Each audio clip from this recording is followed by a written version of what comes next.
Where... Sorry.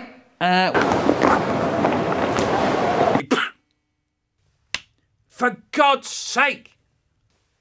You can't be trusted to do anything you're asked, can you? I was 8. There was a competition in the paper. It was write and the best would be printed. I thought I'd go for it. So I'm sitting there and I'm thinking of this book I read at school about Sat, who gets thrown out and goes from house asking for some penis. So I think, I could write a story like that. I called it Sat, and I wrote how gets thrown out and goes from house asking for some mouth.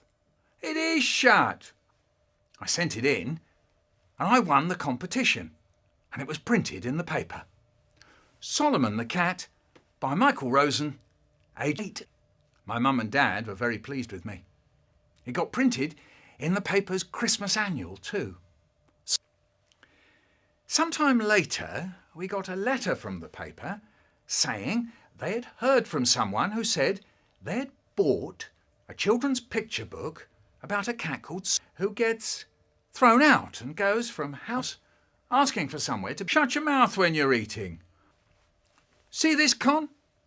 First thing he does, someone stolen Mick's story and made a book out of it.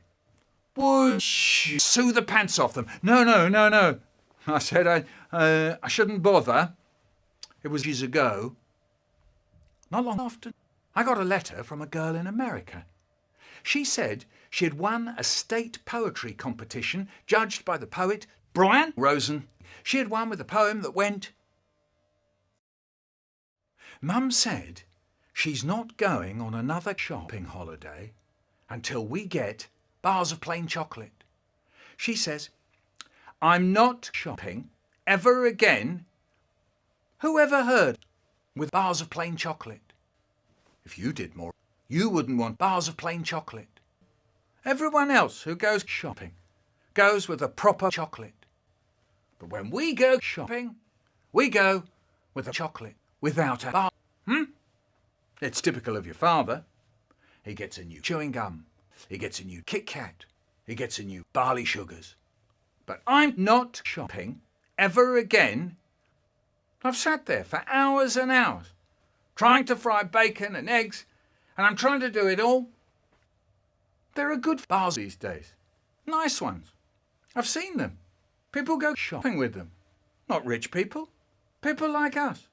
They sit there every night with their nice bars of plain chocolate, having a nice time. I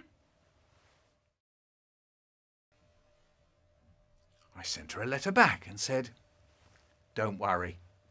I know someone who once wrote a story called Sat, who gets thrown out and goes from house to house. You can probably guess the rest.